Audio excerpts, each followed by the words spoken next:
Hello everyone, general study official channel में आप सबका स्वागत है। मेरा नाम है आलोक रंजन। तो ये इंडियन इकोनॉमी के लिए एक बहुत ही पॉजिटिव न्यूज़ आई है और ये टाइम्स ऑफ इंडिया की न्यूज़ है कि India accounts for the largest number of real time transaction in the world. इसका मतलब ये है कि भारत ने पूरी दुनिया में जो रियल टाइम ट्रांजैक्शन होता है, इसका मतलब जो डिजिटल ट्रांजैक्शन होता है, उसमें भारत पूरी दुनिया में नंबर 1 है। भारत दुनिया में सबसे ऊंचा स्थान प्राप्त किया है। और ये तो खबर ये 2022 का जो डेटा है भारत सरकार ने अभी रिलीज किया, उसके आधार पे ये खबर है। और जो इससे भी ज़्यादा मोटिवेटिंग बात है वो ये है कि जो इस साल का फोरकास्टिंग यानी 2023-24 जो फाइनेंशियल ईयर है, इसका भी जो फोरकास्ट है वो बहुत ही पॉजिटिव रहने वाला है। और ये भी टाइम्स ऑफ इंडिया की खबर है जिसमें कहा जा रहा है कि India digital payment landscape set to evolve in 2023। मतलब 2023 में भारत का जो डिजिटल पेमेंट का जो लैंडस्केप है, जो डिजिटल पेमेंट है, वो और तेजी से बढ़ने वाला है और ज़्यादा बढ़ने वाला है। तो ये भारत के डिजिटल इकोनॉमी के लिए एक बहुत ही पॉजिटिव न्यूज़ है। और अभी हाल ही में आईएमएफ ने जो एक डॉक्यूमेंट जारी किया था, उसमें भी उसने भारत का जो डिजिटल इंफ्रास्ट्रक्चर है, जो डिजिटल ट्रांजेक्शन है, उसकी बहुत तारीफ की और डिजिटल इंडिया की बहुत प्रशंसा की है। इसके अलावा उन्होंने जो इंडियन इंटरनेशनल आउटलुक रिपोर्ट आता है, उसमें भी आईएमएफ ने बताया कि जो भारतीय अर्थव्यवस्था है वो बड़ी अर्थव्यवस्था में सबसे तेजी से ग्रो करने वाली अर्थव्यवस्था बनी रहेगी।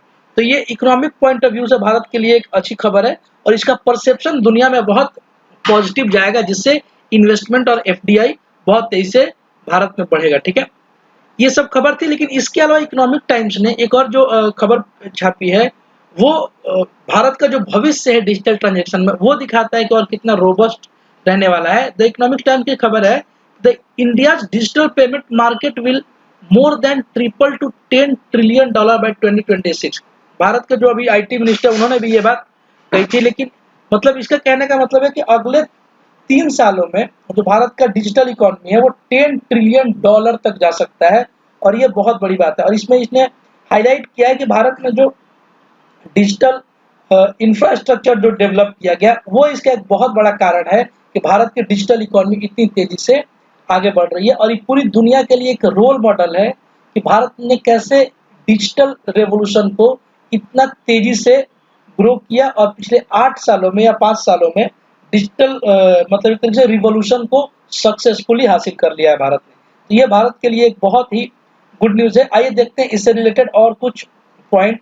देखिए, कुछ फैक्ट है जो अभी भारत सरकार ने बताया है कि भारत 2022 में डिजिटल पेमेंट का कुल मूल्य वो 126 लाख करोड़ था। ये इनसेन अमाउंट है, ठीक है ना।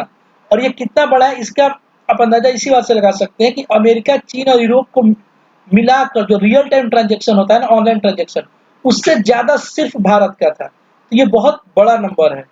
एक और जो डेटा दिया भारत सरकार ने कि 2022 में प्रति सेकेंड, हर सेकेंड 2348 लोगों ने डिजिटल पेमेंट किया है। ठीक है, इससे पता चलता है कि जो डिजिटल पेमेंट पे लोगों का भरोसा है वो कितनी तेजी से बढ़ा है। भारत में 35% लोग हर रोज डिजिटल वॉलेट का इस्तेमाल करते हैं। ठीक है ना, ये एक बहुत बड़ी खबर। और देखिए यहाँ पे डिजिटल वॉलेट लिख रहा है। डिजिटल ट्रांजेक्शन और डिजिटल वॉलेट ट्रांजेक्शन दोनों में अंतर है। डिजिटल वॉलेट ट्रांजेक्शन पे नंबर 1 पे चाइना है और दूसरे नंबर पे भारत है। लेकिन डिजिटल ट्रांजेक्शन में भारत नंबर 1 है, ठीक है ना। लेकिन वॉलेट से जो ट्रांजेक्शन होता है उसमें चाइना नंबर 1 पे है। ठीक है, जो पूरी दुनिया में खासकर जो मेजर कंट्री है लाइक इंडिया, चाइना, यूएसए, इसमें जो डिजिटल पेमेंट ऐप, जो फेमस पेमेंट ऐप है, उसको देखते हैं। जैसे इंडिया में सबसे फेमस में पेटीएम है, गूगल पे है, फोन पे है, भीम है, इसके अलावा फ्री चार्ज भी है। ये सब पेमेंट जो ऐप है वो बहुत ज़्यादा फेमस है। इसके अलावा चाइना का जो सबसे ज़्यादा फेमस है अली पे, ये जैकमा जी की कंपनी है। यूनियन पे, बेस्ट पे, हुआई वॉलेट, जिसका यूज सबसे ज़्यादा चाइना में किया जाता है। यूएसए में सबसे ज़्यादा यूज किया जाता है पेपल का, इसके वजह से एप्पल पे जो बहुत ही कॉमन है। इसके अलावा गूगल पे अमेरिका में भी बहुत अच्छे से यूज होता है। एक सैमसंग पे है, उसको भी अमेरिका में बहुत ज़्यादा यूज किया जाता है। ठीक है ना। तो ये जो डिजिटल पेमेंट है, जो डिजिटल रेवोल्यूशन देखने को मिल रहा है भारत में, इसका क्या क्या सिग्निफिकेंस हो सकता है, जरा उस पर एक नज़र डालते हैं।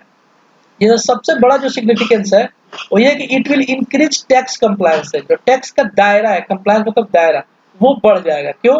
क्योंकि हम कोई भी काम डिजिटल ट्रांजेक्शन करेंगे तो गवर्नमेंट की नज़र में रहेगा। जैसे अगर आप ड्रीम11 पे जैसे एक ऐप है, उसमें टीम बनाते हैं और पैसे कमाते हैं, तो इसमें से अगर आप 100 रुपये अर्न करेंगे तो उसमें से गवर्नमेंट टीडीएस के रूप में 30% आपके विड्रॉ के समय काट लेती है।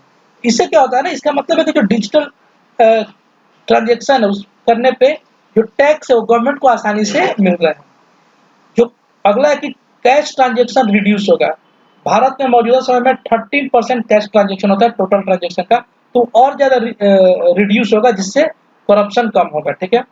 इसके वाला helpful to curb corruption, corruption को कम करने में मददगार होगा क्योंकि सब कुछ अब डिजिटल ट्रांजेक्शन से हो रहा है। जैसे कि हम गाड़ी चलाते हैं और हाईवे पे और फास्टैग मैंडेटरी है, वहाँ टैक्स पैसे कैश में नहीं लिए जाते, ठीक है ना। तो इससे क्या होता है, करप्शन कम होता है। अगला है कि it will boost digital economy. Bharat की जो डिजिटल इकोनॉमी है ये और तेजी से बूस्ट हो जाएगी, ठीक है, और ज़्यादा बढ़ेगी जिससे हमारी जीडीपी को और ज़्यादा बढ़ावा मिलेगा, ठीक है। और इससे क्या होगा कि एफडीआई इनफ्लो भी बहुत ज़्यादा भारत में बढ़ेगा। जो निवेशक है वो भारत में ज़्यादा निवेश करने को सोचेंगे, ठीक है। और क्या क्या इसमें पॉइंट हो सकता है वो देखते हैं। देखिए, ये एक इम्पोर्टेंट चीज़ जानना रहता है, ये एग्जाम्स में आपके लिए बहुत काम आने वाला है कि जो डिजिटल रिवॉल्यूशन हुआ है भारत में वो उसके पीछे का मुख्य कारण क्या क्या रहा है, ठीक है। देखिए, कई कारण है, जो सबसे इम्पोर्टेंट कारण है वो है डिजिटल इंडिया कार्यक्रम। आईएमएफ ने भी इस बात पे हाईलाइट किया है, ठीक है, इन सारे कारणों पे। तो डिजिटल इंडिया के तहत कई कार्यक्रम चले, लेकिन डिजिटल ट्रांजेक्शन को बढ़ावा किसने दिया सबसे ज़्यादा? ब्रॉडबैंड हाईवे ने। ब्रॉडबैंड हाईवे नेटवर्क बहुत मजबूत किया गया है। इसके अलावा मोबाइल कनेक्टिविटी तक सार्वभौमिक पहुंच, एक यूनिवर्सल रीच पहुंच हुआ है, मोबाइल कनेक्टिविटी सब तक पहुंची है, ठीक है। इसके अलावा जो एक बहुत इंपॉर्टेंट है यूपीआई, बोलते हैं यूनिफाइड पेमेंट इंटरफेस। भारत में एक संस्था है एनपीसीआई, वित्त मंत्रालय के अंतर्गत आती है, national payment corporation of India. इसी ने यूपीआई बनाया है। इसके अलावा जितने डिजिटल ट्रांजेक्शन होते हैं उसको मैनेज यही संस्था करती है। तो यूपीआई से ट्रांजेक्शन बैंक के माध्यम से करना बहुत आसान हो गया। इसके अलावा इलेक्ट्रॉनिक केवाईसी, इसके लिए एक इंपॉर्टेंट है जिसको पूरी दुनिया में सराहा जा रहा है, जैम ट्रिनिटी। देखिए, जैम ट्रिनिटी का मतलब है J for Jan Dhan, A for Aadhaar और ए फॉर मोबाइल। मतलब जनधन के माध्यम से खाता खोलेगा बैंक अकाउंट, इसके बाद आधार से एक यूनिक आइडेंटिटी नंबर मिला जिसमें हमारा थंब स्क्रीन या आई रेटिना की जो पहचान होती है वो सब लिए गए, और बैंक और अकाउंट और आधार को लिंक कर दिया गया है। इसके माध्यम से कोई भी ट्रांजेक्शन आसान हो गया है। आप देखेंगे जाकर के कंट्री साइड यानी गांव के इलाकों में तो लोग केवल थंब इम्प्रेशन के माध्यम से आराम से ट्रांजेक्शन कर पाते हैं, पैसे निकाल लेते हैं। तो इसने डिजिटल इकोनॉमी को और बढ़ावा दिया है और डिजिटल इकोनॉमी में लोगों का भरोसा और मजबूत हुआ है। इसके अलावा 4G अवेलेबिलिटी 2016 के बाद से जब 4G रोल आउट हुआ भारत में, उसके बाद डिजिटल ट्रांजेक्शन आप देखेंगे बहुत तेजी से बढ़ा है। जियो और एयरटेल दो प्राइमरी ऐसी कंपनियां जिन्होंने बहुत ज़्यादा इसमें सहयोग किया है। इसके अलावा डीमोनेटाइजेशन, देखिए डीमोनेटाइजेशन के प्रोज एंड कॉन्स पे बहुत सारी बात की जाती है, लेकिन डीमोनेटाइजेशन का जो सबसे बड़ा लाभ था वो यही था कि इसने डिजिटल पेमेंट को एकाएक बहुत ज़्यादा पुश दिया था। कोविड-19, ठीक है, इसको बोलते हैं ब्लेसिंग इन डिस्गाइज बोल सकते हैं कि एक तरीके से डिस्गाइज था हमारे लिए, लेकिन ब्लेसिंग क्या हुआ, इसने डिजिटल ट्रांजेक्शन को इनएविटेबल, अपरिहार्य बना दिया। मतलब डिजिटल ट्रांजेक्शन इसके इस समय में करना ही पड़ा, ठीक है।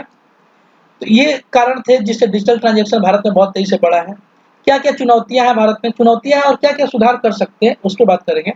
एक है साइबर फ्रॉड, जो साइबर क्राइम है, जैसे किसी के पैसे लोग निकाल लेते हैं या पैसे अकाउंट से गायब हो जाते हैं। इन सब चीज़ों को और ज़्यादा रोबस्ट करने की ज़रूरत है और मजबूत करने की ज़रूरत है ताकि लोगों का भरोसा बढ़े। एनपीसीआई को जो न्यू पॉलिसी आई है अभी, जिसमें बताया गया कि पैसे लगेंगे इतने ट्रांजेक्शन पे चार्ज देना होगा, तो उससे क्या होगा, लोग और डिमोटिवेट होंगे ट्रांजेक्शन करने में, डिजिटल ट्रांजेक्शन। हालांकि एनपीसीआई ने अभी इस बात को रिफ्यूज कर दिया है कि कोई पैसे लगेंगे, उसने बोला है कि फ्री रहेगा ट्रांजेक्शन, ठीक है। लेकिन उसको फ्री रखना चाहिए, गवर्नमेंट को ये मेक श्योर करना चाहिए कि वो फ्री रहे, और अगर कुछ रेवेन्यू का इश्यू है तो गवर्नमेंट किसी और माध्यम से रेवेन्यू जनरेट करने की कोशिश करे, नहीं तो ये और लोग डिमोटिवेट हो जाएंगे। अगला है डिजिटल लिटरेसी, डिजिटल साक्षरता भारत में और बढ़ाने की जरूरत है। गांव-गांव में या फिर छोटे शहरों में लोगों को ये ट्रेनिंग देने की ज़रूरत है, ये शिक्षा देने की ज़रूरत है कि डिजिटल ट्रांजेक्शन कैसे किया जा सकता है और ये कितना अच्छा है और कितना सिक्योर है, ये सारी जानकारी उनको देने की ज़रूरत है। इंटरनेट इंफ्रास्ट्रक्चर को और मजबूत करने की ज़रूरत है, जैसे 5G भारत में रोल आउट हो रहा है, 6G रोल आउट होने की बात हो रही है। इसके अलावा भारत सरकार की एक कंपनी है कि जो पूरे भारत भर में एक केबल बिछाया जा रहा है, जिसके माध्यम से, जिसको ऑप्टिकल फाइबर बोलते हैं, इसके माध्यम से पूरे भारत को ब्रॉडबैंड से जोड़ने का प्रयास किया जा रहा है। तो इससे क्या होगा कि भारत में इंटरनेट की पहुंच और बढ़ेगी, तो डिजिटल ट्रांजेक्शन और तेजी से होगा। तो ये ओवरऑल बहुत ही पॉजिटिव न्यूज़ है भारतीय इकोनॉमी के लिए, and this is a signal that Indian at least economy on the very right path. तो ये भारत की एक शुरुआत है, अब भारत यहाँ से और तेजी से आगे बढ़ेगा, बस सही पॉलिसी को निरंतर रूप से बनाए रखने की जरूरत है। ठीक है, अगर वीडियो अच्छा लगा हो तो चैनल को सब्सक्राइब जरूर कीजिएगा, लाइक कीजिएगा, अपना ख्याल रखिए, थैंक यू।